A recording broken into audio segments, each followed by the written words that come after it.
आदिवासी समाज को सुरक्षित रखने के लिए नहीं, आदिवासियों को बर्बाद करने के लिए आपने ये डेडलाइन दिया है। ने जो टाइम जो बॉन्ड किया है सिर्फ आदिवासियों को ख़त्म करने के लिए, आदिवासियों को वहाँ से हटाने के लिए आपने ये तमाम चीज़ कर ली है। बीरबांकी में कैसे घूमेगा? आपका उस बूथ तक आने के लिए एक पहाड़ को पार करना पड़ेगा। पहाड़ी क्षेत्र है और एक तरफ आप देखिएगा आपका नदी को पार करना पड़ता है, तीसरे तरफ आप देखिएगा पूरा घना जंगल को पार कर, बिहार जंगल को पार करके।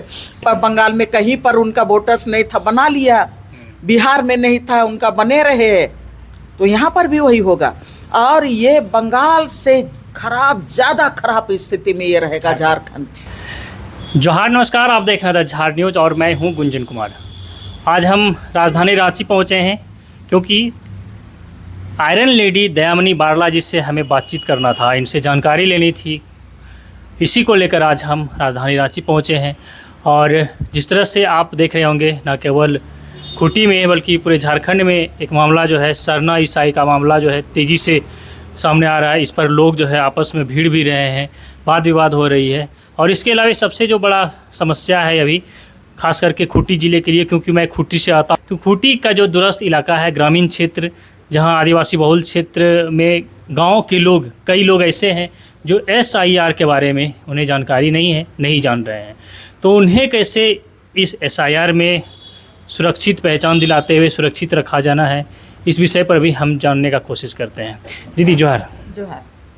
दीदी, सबसे पहले हम ये जानना चाहेंगे कि अभी SIR हो रहा है, खूंटी चूँकि आदिवासी बहुल इलाका है और ग्रामीण क्षेत्रों के लोग, कई लोग ऐसे हैं जिन्हें SIR के बारे में तो मालूम ही नहीं कि SIR क्या होता है। तो वैसे लोगों को कैसे बचाना है कि वो बचा रहे, वो आदिवासी हैं, यहाँ के निवासी हैं?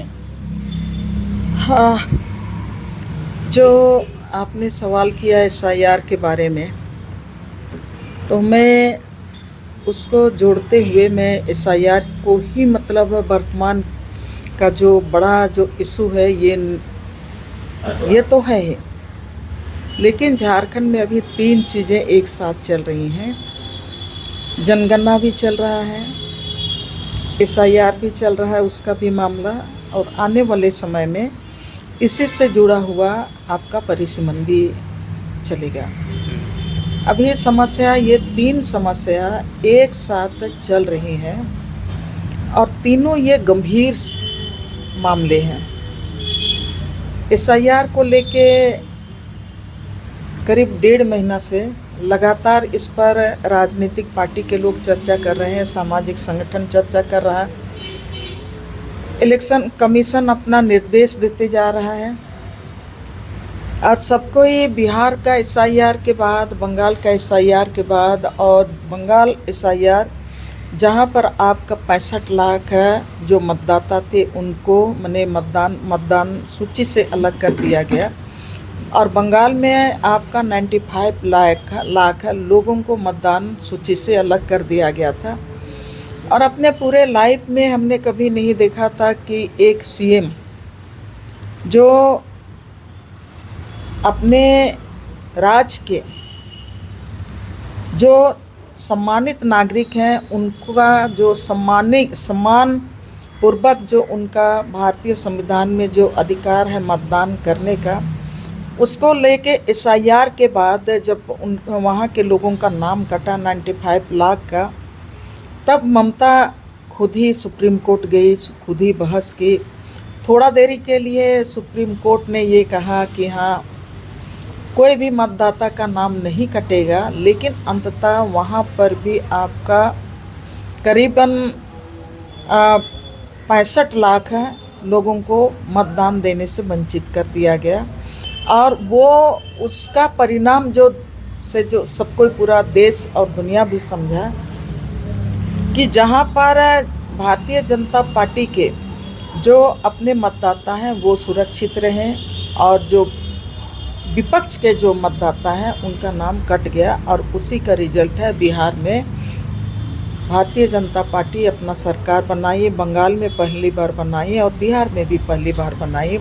उसी समय से ये SIR का चर्चा कि अब झारखंड में होने वाला है, तब से झारखंड के लोग, आम जनता भी संशय में है और जो सामाजिक संगठन है वो भी संशय में है। राजनीतिक पार्टियां वो अपने तरह से वो काम करने की कोशिश कर रही हैं, लेकिन सबसे बड़ा चिंता जो आप जाहिर कर रहे हैं, मैं कई जिलों को मैं देखने का कोशिश की। मैं लातेहार ज़िला के सुदूर गांव में जो बूथ लेवल है वहाँ पर भी SIR का काम किस तरह से चल रहा है, या तो हजारीबाग इलाके को भी मैंने देखा। उसके बाद मुझको लगा मैं शहर का जो मतदाता है उनको भी मैं देखी, उस बूथों को भी मैं देखी। तब मेरे दिमाग में बार बार ये आ रहा था कि खूंटी जिला का क्या स्थिति है।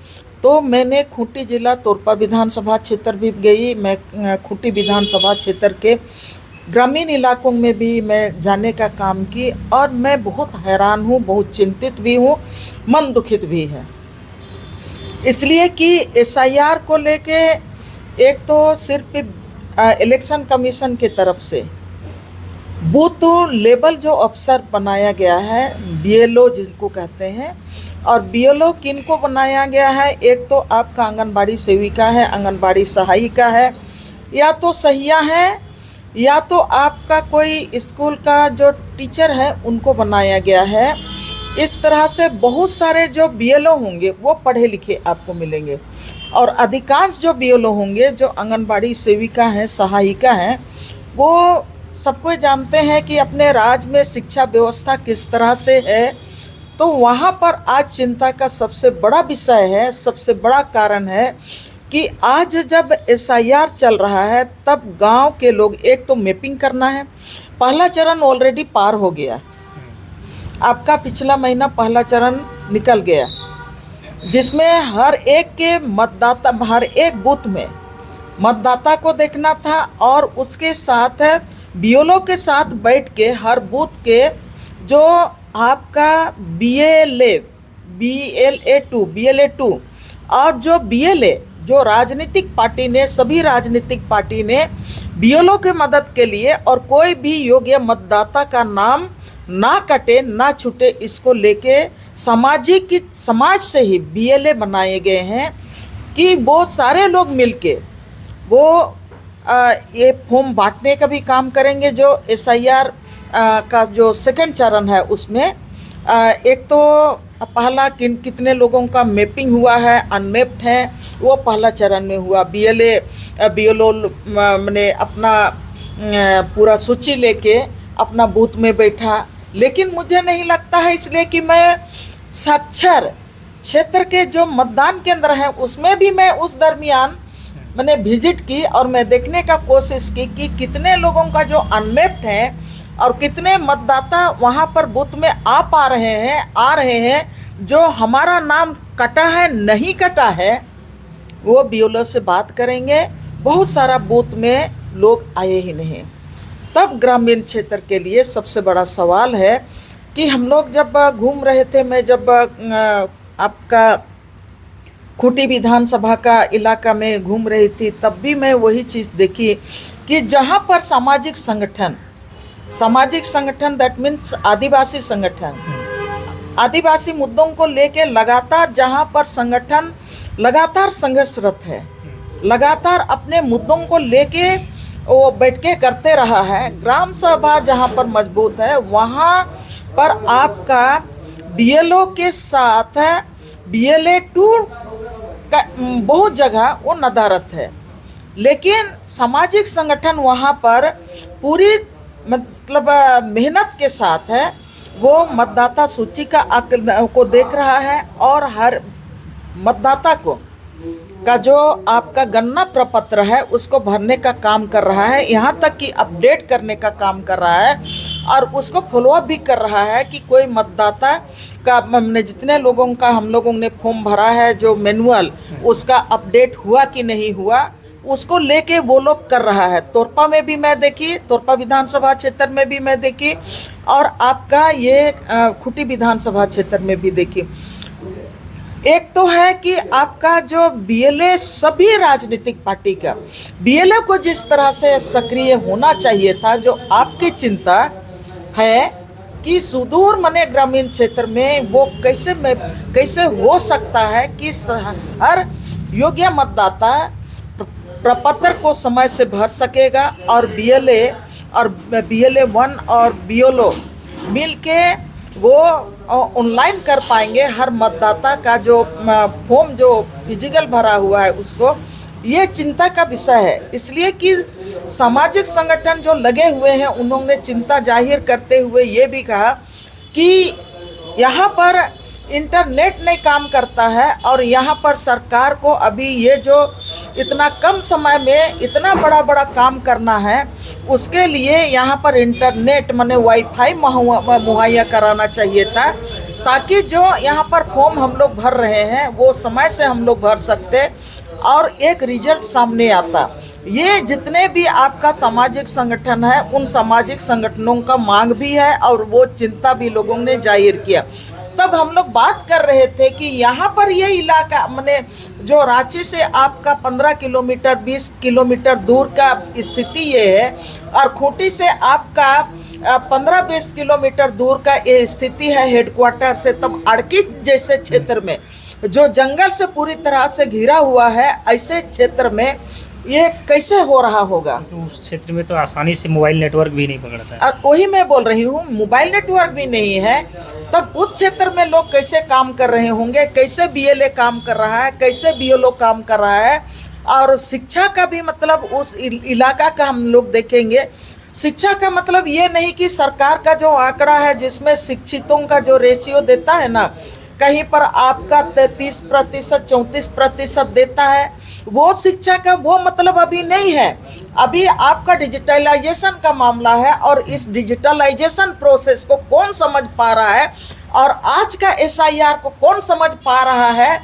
अगर गांव के लोग इसको नहीं समझ पा रहा है, किसान नहीं समझ पा रहा है, आदिवासी नहीं समझ पा रहा है, मूलवासी भी नहीं समझ पा रहा है और जो रोज दिन जो आपका रेजा कुली करके कमा खा रहा है उनको कहाँ है फुर्सत और कैसे वो समझ पाएगा। तो ये कहीं ना कहीं इसमें सरकार के तरफ से केंद्र सरकार ने ये आपका हिप जारी कर दिया है, राज्य सरकार उसका फॉलोअप कर रही है। लेकिन ये चुनाव आयोग को भी सोचना चाहिए कि ये जो इतना कम समय जो दिया है वो समय पर्याप्त नहीं है। और मैं आपके द्वारा मैंने लोगों को बताना चाहती हूँ कि कई सामाजिक संगठन मिलके या तो राजनीतिक पार्टी मिलके इलेक्शन कमीशन को बार बार ये बोलते रहे कि यहाँ पर कितने लोगों का नाम अनमैप्ड है, आप सूची जारी कीजिए। अभी 3-4 दिन पहले वो सूची जारी किया है, उसमें 47 लाख जो मतदाता है वो लोग कटआउट हो गए हैं, अनमैप्ड में वो लोग हैं। अब सवाल है कि यहाँ पर आपका 2011 का हम लोग जो आंकड़ा को देखेंगे, मतदाताओं की सूची को देखेंगे तो 2,77,00,000 यहाँ मतदाता थे। और आबादी के हिसाब से हम लोग देखेंगे 2011 का झारखंड की आबादी 3 करोड़ आपका 39 लाख होगा। उसमें से आपका अगर कट तो गया आपका 47 लाख है जो इलेक्शन कमीशन अपना सूची जारी कर किया है उसमें। तब रहा सवाल कि यहाँ पर अभी जो इतने लोगों का कटा है वो मैप्ड अनमैप्ड में आया, ठीक है। तो अभी जो ये जो सेकेंड फेज का जो चल रहा है उसमें जो आपका गन्ना प्रपत्र जो भरने में अभी कितने लोग भर पा रहे हैं, कितने लोग सही भर पा रहे हैं और कितने नए लोगों का नाम जुड़ रहा है, नहीं जुड़ रहा है, ये सबसे बड़ा चिंता का विषय है। और जो स्थिति है गांवों की स्थिति, आज हो गया 18 तारीख हो गया, 18 तारीख खत्म हो गया, 11 दिन बचा हुआ। अब 11 दिन बचा हुआ है। 11 दिन में 11 दिन आप हिसाब मत कीजिए, इसलिए कि बहुत जगह आज मैं शहर का बूथ में देख के आई जहां पर आपका 840 आपका मतदाता है, उस टोटल मतदाता, उसमें आपका जो ऑनलाइन अपडेट हुआ है शहर का मैं बता रही हूँ, वो अपडेट हुआ है आपका मात्र वहाँ पर 240 लोगों का अपडेट हुआ है। अगर आप मैनुअली वहाँ पर फॉर्म भर भी रहे हैं तो आपको उसको ऑनलाइन करने में कितना समय लगेगा, ये सबसे चुनौतीपूर्ण काम है। तब ऐसे समय में एक बड़ा सवाल यहाँ पर उभर के आता है कि अभी आखिर ये चुनाव आयोग इलेक्शन कमीशन क्यों अभी इतना हड़बड़ी में करा रहा है, इतना कम समय दे के करा रहा है, तो निश्चित रूप से तब लगता है कि बड़ा सवाल लगता है कि कहीं ना कहीं ये तमाम चीज़ें पहले से आपका आउटलाइन खींचा गया है कि इतने लोगों को मतलब मतदान सूची से हटा दिया जाए, इतने लोगों को रखा जाए, और आपने पूरी तरह से अपना ये तैयार करके रखे हैं। सारे लोग, हर कोई बोलता है कि ये सिर्फ फॉर्मेलिटी हो रहा है, तब हम लोगों को भी, मुझको भी लगता है कि फॉर्मेलिटी हो रहा है, मतलब तो पहले से तय है, पहले से तय है। इसलिए कि आप ही बताइए ना, अभी आज सुबह ही रमतोलिया के लोगों के साथ बात हुआ, आज ही मैं गुमला वालों के साथ बात की। बहुत सारे किसान लोग बोल रहे हैं कि हाँ भरेंगे दीदी, हाँ भरेंगे दीदी, लेकिन नहीं हुआ है। तब मैं उन लोगों को बोली कि आप लोग नहीं भर रहे हैं, मोदी का अभी नया फरमान जारी हुआ। पहले आधार के बनाने के समय में बोला कि अगर जिनका आधार नहीं होगा तो ये भारत का नागरिक नहीं होगा। सबको मैंने आधार बनाया, एक छोटा सा शिशु पैदा हुआ, उनका भी आधार कार्ड बना, जो श्वास ले रहा है आपका आईसीयू में, उसका भी आधार कार्ड बना कि हम भारतीय नागरिक कहलाएं। अभी मोदी सरकार का एक नया फरमान आया है कि जब तक ये मतदान सूची में आपका नाम नहीं रहेगा तो आप भारत के नागरिक नहीं होंगे। आपको भारत का कोई भी चीज़ माने जो एक नागरिक को जो सुविधा मिलता है वो को हर सुविधा से अब वंचित किए जाएंगे। क्या पता अभी जो हो रहा है माने बंगाल में, तो ये अधिसूचना जारी हो गया है कि जिनका नाम सूची से हटा दिया गया है, उनको सब ये से सुविधा से अलग कर दिया। उनको तो उदाहरण हम लोग देख लें, एक पत्रकार को जो पूरा जिंदगी भर देश का चौथा स्तंभ के रूप में रहा, आज की तारीख में उनका वोटर लिस्ट में नाम हटने के कारण उनका जो पासपोर्ट है उनका रिन्यूअल नहीं हुआ। जो अपनी बेटी बाहर रहती है वहाँ जा नहीं सका। तब ये किसानों का गिनती कैसे होगा, कौन करेगा, उसका चिंता कौन करेगा, ये सबसे बड़ा सवाल है। तब मोदी सरकार से भी कहना चाहते हैं कि आखिर आप किनको मतलब किन आबादी को आप सुरक्षित रखना चाहते हैं, और इतना हड़बड़ी में आप एसआईआर का ये दूसरा चरण भी पार कर लिए।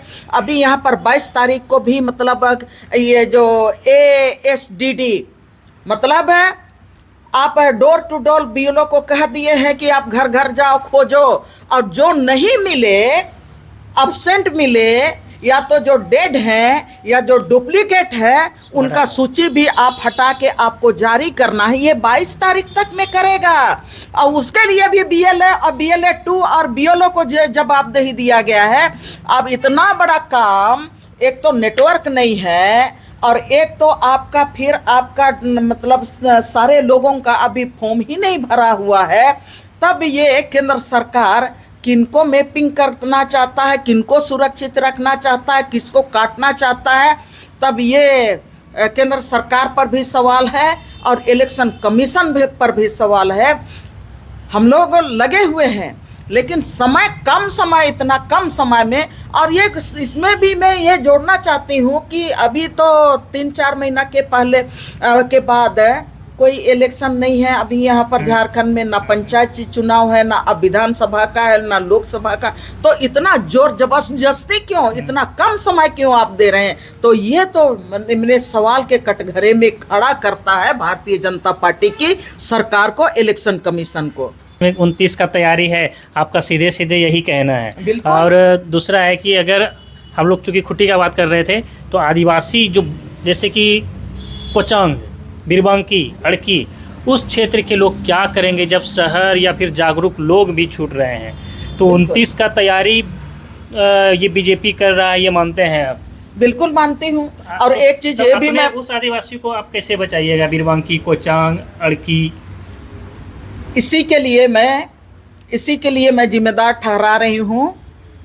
जो प्रक्रिया आपने अपनाया है, जो समय आपने डेडलाइन दिया है, वो आदिवासी समाज के लिए, आदिवासी समाज को सुरक्षित रखने के लिए नहीं, आदिवासियों को बर्बाद करने के लिए आपने ये डेडलाइन दिया है। और जो प्रक्रिया आपने अपनाया है उसमें केंद्र सरकार डिजिटलाइजेशन की बात करती है, तो गांव में आपका वाईफाई भी नहीं है, आपका ऑनलाइन आपका मतलब नेटवर्क भी काम नहीं करता है, तब आपने जो जो टाइम जो बॉन्ड किया है सिर्फ आदिवासियों को ख़त्म करने के लिए, आदिवासियों को वहाँ से हटाने के लिए आपने ये तमाम चीज़ कर ली है। एक चीज़ मैं कहना चाहती हूँ, जहाँ जहाँ पर हमारे गैर आदिवासी समुदाय हैं वो साइलेंटली वो अपना काम कर रहा है, वो अपने तरीके से कर रहा है, इसको सब कोई जानते हैं। वहाँ पर आदिवासी जो सही मायने में उनके जो विपक्ष के वोटर्स हैं वो एक्टिव है, उनके अपने जो वोटर्स हैं ना वो एक्टिव हैं, इसलिए कि उनको सुरक्षित रखना है। और जो विपक्ष के हैं वो उनका बीजेपी का वोट बना रहेगा, उनका तो बना रहेगा। जिस तरह से आपका वहाँ पर बना लिया ना, जहाँ पर बंगाल में कहीं पर उनका वोटर्स नहीं था बना लिया, बिहार में नहीं था उनका बने रहे, तो यहाँ पर भी वही होगा। और ये बंगाल से खराब, ज़्यादा खराब स्थिति में ये रहेगा झारखंड, तो आप देख लीजिएगा। तो आप या फिर जो भी जनप्रतिनिधि हैं, गांव के जो जागरूक लोग हैं, सामाजिक संगठन है, सबको चिंता है, चिंता होते हुए भी आप कुछ नहीं कर पा रहे हैं। लगे हुए हैं, मेरे जैसा आदमी दिन रात लगा हुआ है, और हमारे जैसा कई लोग लगे हुए हैं। लड़कों से समय भी तो नहीं है, वही मैं बोल रही हूँ, सबका कारण हम लोगों को खत्म करने के लिए जो टाइम जो दिया है ना, डेडलाइन दिया है, और जो प्रक्रिया दिया है वो भी हम लोगों को खत्म करने के लिए है। तो हम ये कह सकते हैं कि आप चिंता करते हुए चाह कर भी कुछ नहीं कर पा रहे हैं। आप जो कह रहे हैं वो सही कह रहे हैं, हम लोग लगे हुए हैं, लेकिन प्रतिशत में हम लोग क्या कर पा रहे हैं वो मायने रखता है ना। आपका इंटरनेट साथ नहीं दे रहा है, सुदूर गांव तक जाने के लिए अब आप ही हमको बताइए, डोर टू डोर बीएलओ को जाने का फरमान जारी कर दिया, अच्छी बात है। उसमें आप आज ही मैं पढ़ रही थी, आपका 7,000 कितना स्कूल में एक टीचर है, हाँ।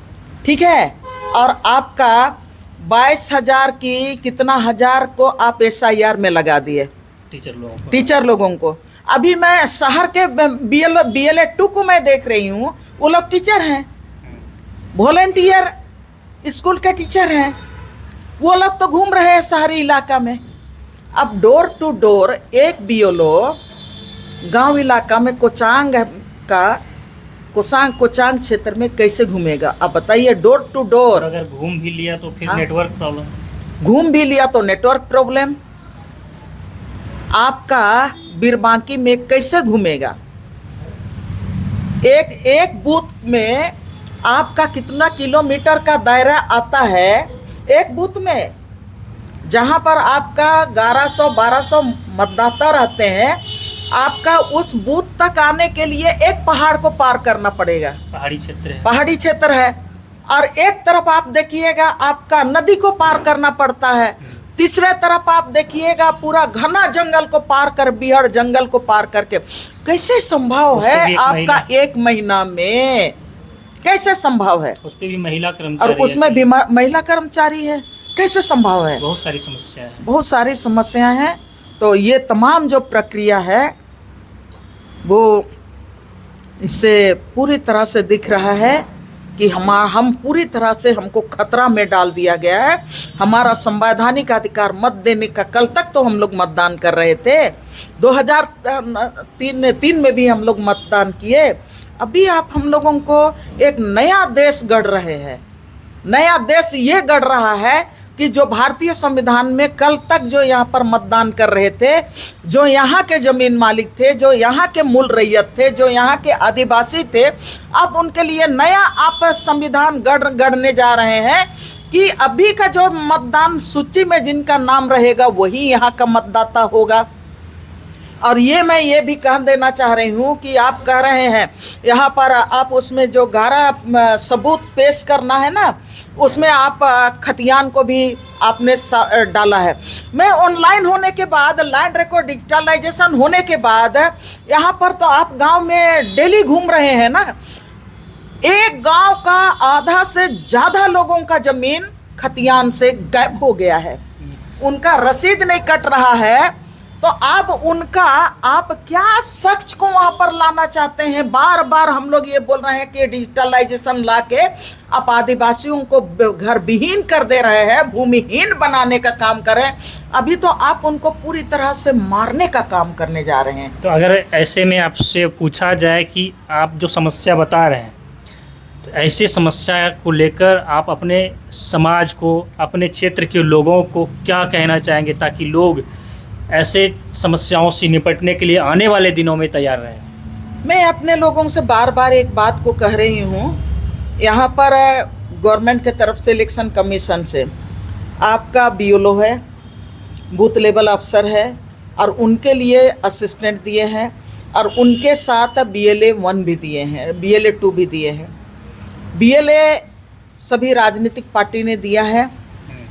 मेरा मानना है, मैं शुरू से इन चीज़ों को देख रही हूँ और मैं मानती हूँ कि ये BLO का काम केवल नहीं है, BLA 2 का काम केवल नहीं है, और ये जो वॉलंटियर दिया है उनका काम केवल नहीं है। समाज के हर एक व्यक्ति का, जो समाज के लिए जीता है, जो अपने समाज को जिंदा रखना चाहता है, जो कल तक समाज के लिए लड़ा भिड़ा, हर एक व्यक्ति की जिम्मेवारी है कि हर एक मतदाता, योग्य मतदाता, जो जिनका नाम गणना प्रपत्र में अभी तक फॉर्म नहीं भरा है, ऑनलाइन नहीं हुआ है, BLO को सपोर्ट करें, BLA 2 को सपोर्ट करें, वॉलंटियर को सपोर्ट करें, और सबको मिल के ये जो प्रक्रिया है उसमें ज़्यादा से ज़्यादा अपने को जिम्मेदार बनाए, अपने को हिस्सेदार बनाए। सरकारी जो मतलब BLO हैं उनके भरोसे केवल ना रहें, इसलिए कि ये ग्रामीण क्षेत्र में सिर्फ उनके हाथ में, उनके कंधे पर छोड़ देंगे जिम्मेवारी तो हमारा समाज नहीं बच सकता है। हर एक व्यक्ति को लगना चाहिए। और मैं सभी लोगों से, हर एक मतदाता से और तमाम जागरूक लोगों से ये आग्रह करना चाह रही हूँ, अपील कर रही हूँ कि सब कोई अपने अपने बूथ के जो BLO है उनके पास जाए, और अभी जो आने वाले समय में 22 तक में एक सूची जारी होगा, वो सूची, उसमें जो इस बीच में आदमी नहीं मिला, मतदाता नहीं मिला, उस सूची से हटाने के लिए, मतदान सूची से हटाने के लिए उनका नाम काटने का एक सूची जो अब्सेंट है, या तो आपका शिफ्टेड, या तो आपका डेड है, या तो डुप्लीकेट, ये 4 तरह का, जिसको अंग्रेजी में शॉर्ट में बोलते हैं ASDD, ठीक है, वो सूची जारी होगा, जिसमें कि मतलब कि यहाँ पर किसी कारण से नहीं है, कहीं शिफ्ट कर गया, मर गया, या तो डुप्लीकेट है, डबल है, उनका वो मतदान सूची से हटेगा। वो सूची भी जारी करेगा, और उसको सूची जारी करेगा तो उसमें BLO और BLA 2 इनका महत्वपूर्ण भूमिका होगा। इसमें हर व्यक्ति को जाना चाहिए, हर सामाजिक संगठन को जाना चाहिए उस सूची को देखने के लिए, और तुरंत उसको रिपोर्ट करना चाहिए। मैं याद दिलाना चाहती हूँ कि जहाँ पर बंगाल में हुआ था और कहाँ कहाँ हुआ था SIR, जिसमें बहुत सारे जो मतदाता थे ना, जिनको डेड मैंने घोषित कर दिया था, और राहुल गांधी उनके साथ चाय भी पिया, मीटिंग भी किया, वो जो SIR के तहत जो डेड था ना, घोषित किया था, उनके साथ चाय पिया था। यहाँ पर भी, झारखंड में भी वही होगा। तो मैं तमाम जो मतदाता हैं, पढ़े लिखे लोग हैं, अपने समाज के प्रति आप लोगों को मैं ये अपील करना चाहती हूँ कि वो जो ASDD जो सूची जारी होगा उसको भी आप देखें, और उसमें जो गलतियां हैं, जिनका नाम काटा जा रहा है, उसमें BLO BLA 2 के साथ बैठ के आप उसको ठीक कराएं। नए जो मतदाता हैं, जो 17 साल अब 18 साल में प्रवेश कर रहे हैं, उनको जोड़ने का, हर एक मतदाता, नया मतदाता को जोड़ने का भी काम BLA 1 BLA 2 के द्वारा होगा। उस पर भी आपको ध्यान देने की जरूरत है, ताकि कोई भी एक भी योग्य मतदाता है वो नहीं छूटे। और फिर मैं ये कहना चाहती हूँ कि 5 तारीख को, 5 आपका अगस्त को एक सूची जारी होगा, वो पूरा सूची जारी होगा। जो अभी बन रहा है ना, वो सूची जारी होगा, उसको देखने की जरूरत है कि उस सूची में कौन कौन नहीं है, कहाँ गलती है, नहीं है। जो गलती हुआ है उनको सुधारने के लिए फॉर्म 7 भरा जाएगा, फॉर्म 8 भरा जाएगा, नए लोगों के लिए फॉर्म 6 भरा जाएगा, तमाम होगा। वो आपका आने वाले समय में और मेहनत करने की जरूरत है और ये समाज को उसके लिए पूरी तरह से जागरूक रहना पड़ेगा। अभी 2 महीना हर समाज के तमाम लोगों से, प्रबुद्ध लोगों से मैं आग्रह करना चाहती हूँ, हर काम को छोड़ के आपको इस काम में लगना पड़ेगा। नहीं तो फिर आप आंदोलन करेंगे, जब आपका पूरी सूची काट दिया जाएगा तब आप आंदोलन करेंगे, मुंडी फोड़ेंगे, तब सरकार बोलेगी कि नहीं आप आंदोलन कर रहे हैं लोग, ये लोग घुसपैठिए हैं, इनका तो नाम कहीं पर भी नहीं है। बोलेगा कि बंगाल से आके यहाँ पर, कहाँ से आके, बांग्लादेश से आके यहाँ पर घुसपैठिए लोग हैं। बोलेगा कि नहीं ये लोग यहाँ पर भारत के नागरिक नहीं है, इनको हटा दिया जाए, हाँ बांग्लादेश भेज दो।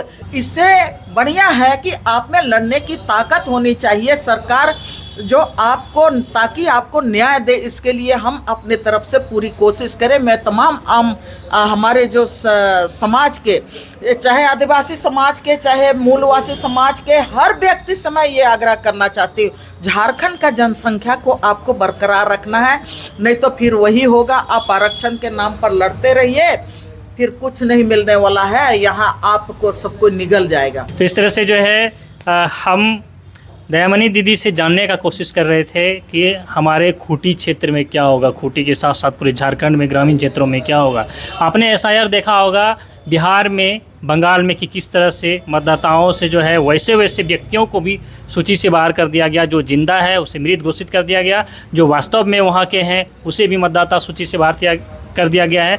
तो वही स्थिति कहीं झारखंड में भी उत्पन्न न हो, लेकिन अब तक का जो आंकड़ा आ रहा है, कई लाख वोटर के जो है नाम कटे जाने की अभी से अंदेशा है। खैर ये देखना है कि क्या वास्तव में, जैसा कि दीदी ने बताया कि 2029 की तैयारी है बीजेपी की कि उनका वोटर सुरक्षित रहेगा, बाकी राजनीतिक दलों का जो वोटर है उन्हें सूची से बाहर करने का ये प्लान है। ये आने वाले दिनों में देखा जाना है, जब एसआईआर कंप्लीट हो जाएगी तब। तो इसी चीज़ को लेकर हमने बातचीत कर जानकारी लेने का कोशिश किया। खूंटी में ज्वलंत मुद्दा अभी चल रहा है सरना ईसाई, जबकि सभी आदिवासी हैं, लेकिन धर्म के नाम पर जो है लड़ाई शुरू है। ये लड़ाई जो है न केवल खूंटी में है बल्कि पूरे झारखंड में शुरू हो गया है। ख़ास तौर पर खूंटी और सिमडेगा गुमला इलाके में इसका ज़्यादा असर देखा जा रहा है। इस पर हम नेक्स्ट वीडियो में बातचीत करेंगे और आपको जानकारी उपलब्ध कराएंगे। फिलहाल के लिए बने रहिए हमारे साथ, देखते रहिए द झार न्यूज़।